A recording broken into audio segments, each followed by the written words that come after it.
The average family of 4 spends at least $600 a month on food. Clipping coupons, though, isn't the only way that you can cut that budget down a little bit. Lisa Lee Freeman is editor-in-chief of Shop Smart magazine, always brings us some great tools to cut our bills. And this morning she's going to help us cut the grocery bill down to size. $600 a month. I thought I was overspending, but I'm within that average, so I feel better at least about that. Thank you. You're welcome. So the best thing we need to do before we even hit the store, as you say, is we really need to sort of come to grips with reality. What are some things we need to know before we start shopping to reduce the bill? Well, the most important tip here is if you really want to save big, you got to change the way you shop. Changing your stores, changing the brands you buy, that can save you 40, 50% or more. And you have to learn to use a few new tools in order to save money. Okay, so we have to be flexible, shop around, and the tools. You're going to help us specifically with the tools this morning. A lot of them can be found online. The first one, what is it, mygrocerydeals.com? This is a fantastic idea. Absolutely. There are a lot of circulars you can find online, so you don't have to rifle through the newspapers.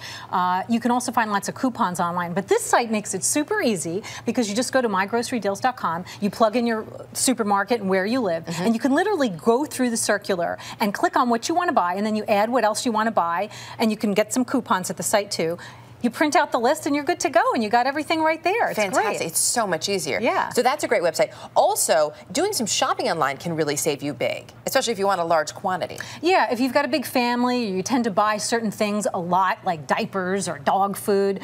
You've probably been to the warehouse stores and you lug all that stuff home and it's a big pain. So there's a site called buythecase.net that actually will sell you things in bulk. And this is sort of how restaurants do their shopping. Exactly. And these are some of the things you got. That's right. These oranges were about 20% less by the case. And as you can see, this is not a giant case. You're not getting pallet racks. That's what I was going to ask you, because a lot of people don't have storage space. I mean, I live in an apartment, but people have small homes too, and you don't have space to store this. So you're not talking a pallet of oranges. No, exactly. It's very reasonable and a good savings. Manageable size. Okay, so buythecase.com. And then also .net, I'm sorry. And then also, it's important to know which stores have the best bargains. This floored me. You're looking at English muffins. I saw some for $5.29 the other day, and I put them back. Well, let me tell you, we have an army of secret shoppers all across the country, and when we want to check to see who's got the best deals, we deploy them. And this time we picked up a basket of everyday items to see who had it cheaper. So everything, cleaners, food products, all that kind of stuff. We went to Targets, we went to Walmarts, supermarkets, we went online. We went all over the place checking. And this is a great example of what we found. We found that Walmart is almost always cheapest, with Target a close second. Okay. These muffins at the average supermarket were about $3.40. So that was the average national price. We're seeing. Amazon was $6.95. Who's spending $7 on English muffins? It's amazing. People, if they're $7, you know you can get them cheaper. They're English muffins.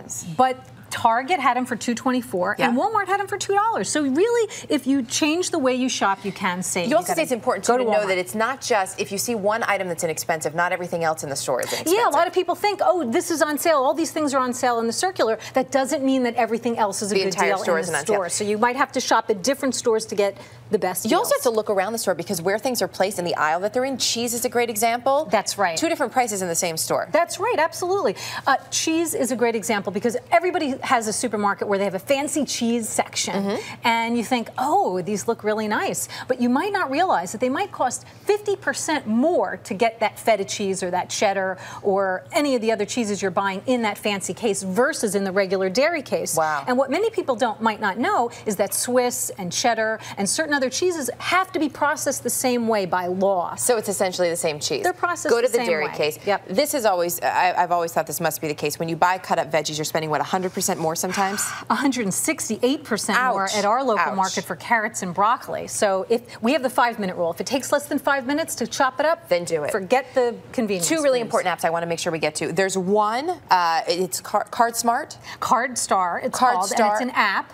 And don't you hate it when you get to a store and you realize you don't have your loyalty card? Right. You feel like you're paying more money than everybody else. Well, this lets you load all of your loyalty cards on to your iPhone, so you always have them with you, and you can get rid of all of this clutter. And then they're ready to go with you. And this is the one that I've been dreaming of. This is from Whole Foods. You can actually search for a recipe by dietary restriction and by the ingredients in your kitchen. And that's right. And make healthy meals. Or if you're on a diet restriction, it'll help you make meals like that too. So you plug in what you've got, and it'll also generate a list for you. That's right. A shopping list. If you need anything, you could take it to the supermarket. So it's on the website or for your iPhone in the store. Easy. I love this. Lisa Lee Freeman, always good to have you here. You have such great stuff for us.